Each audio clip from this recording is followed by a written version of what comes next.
Welcome back to Pastry Maestra. I'm Teresa and today I'm making luscious orange and chocolate brownie cake.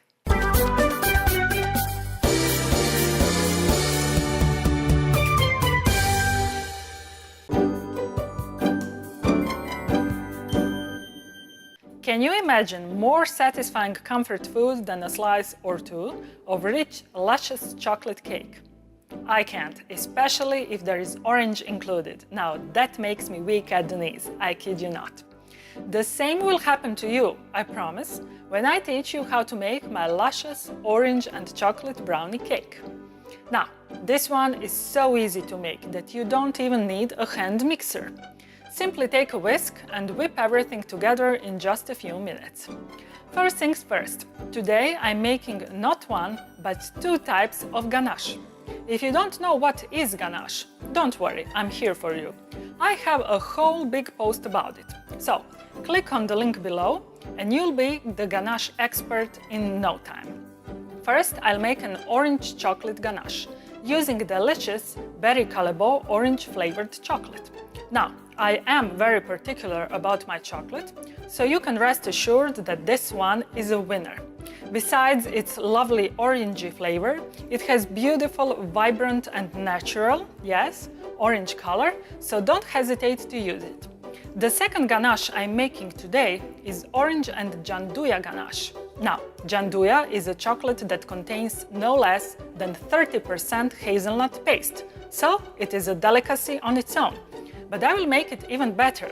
Since I want my gianduja ganache also to be enriched with orange flavor, I need to infuse the orange zest into the double cream. To get freshly grated orange zest, you should have a non-treated orange and a good quality fine microplane zester. There are two ways to infuse the orange zest into the cream.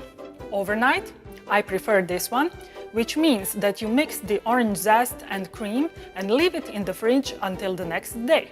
Or, if you're in a hurry, just warm up the cream with the zest inside and let it sit for 15 to 20 minutes. Although I prefer the cold infusion method, overnight soaking, because the flavor is absolutely divine, the second option will be pretty satisfying too.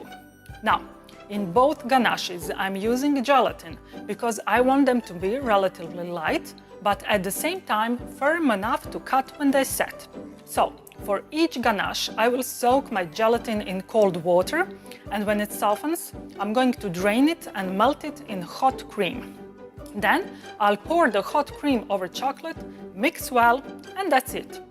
Now, to make brownie, I will need to melt chocolate and butter, mix in eggs and some sugar, and add salt and cornstarch.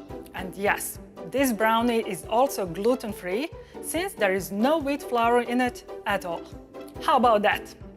I will pour the orange chocolate ganache over a cooled brownie and wait patiently until everything sets. The quickest option is to put it in the freezer. When my first ganache sets, I'm gonna make a gianduja ganache and pour it over everything. And again, wait. Oh. Finally, when the second ganache sets, it's party time. I will enjoy my rich, luscious orange and chocolate brownie cake, hoping that you are doing the same. Okay, no more talking, let's make some serious sweetness. As usual, the recipe is on my site, the link is down below.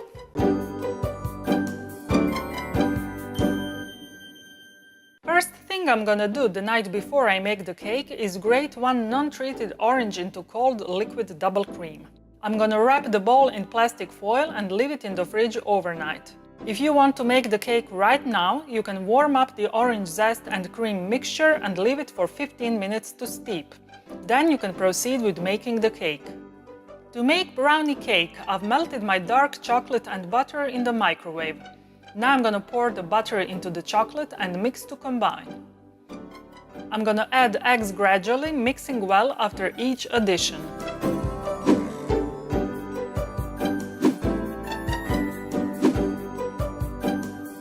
I'm gonna add sugar and stir to combine.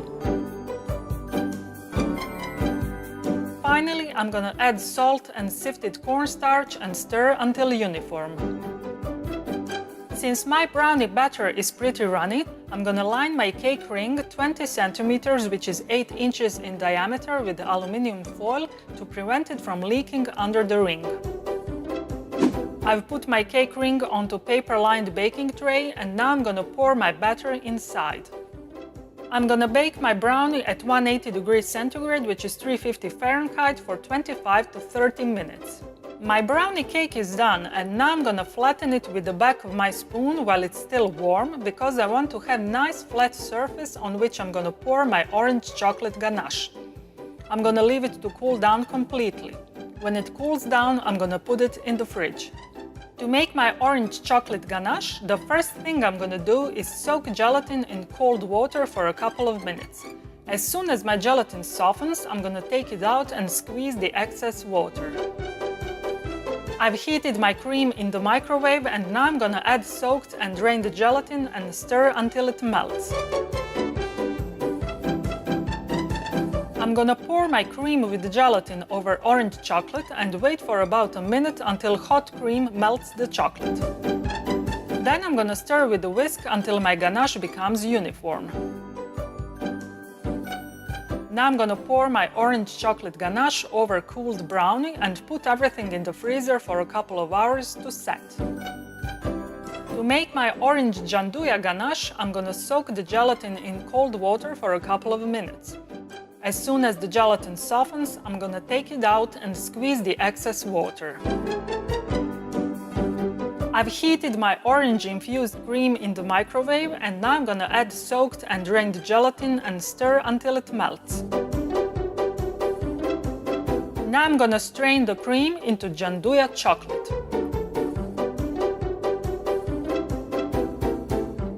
I'm gonna let it sit for about a minute and then stir until I get uniform mixture. I'm gonna leave this at room temperature for about 10 minutes to cool. My brownie cake with orange chocolate ganache is cooled, and now I'm gonna remove it from the mold with my small knife.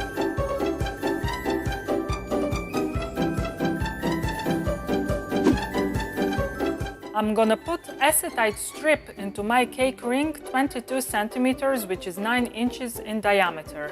I'm gonna put my cake ring along with the acetate strip onto a plate so my brownie stays exactly in the middle of the mold. I'm gonna pour my gianduja ganache on top of my orange chocolate ganache. Make sure that your ganache cools down and thickens a little bit before you pour it so it wouldn't run out of the mold. I'm gonna place my cake in the freezer to set completely. My cake is set. I'm gonna remove the cake ring and peel off the acetate strip while it is still frozen. Now I'm gonna decorate my cake with some melted orange chocolate. And my luscious orange and chocolate cake is done. It is rich and creamy with one of my favorite flavor combinations, orange and chocolate. I don't know about you, but I can't wait to cut myself a slice and indulge in this awesome dessert. Join me!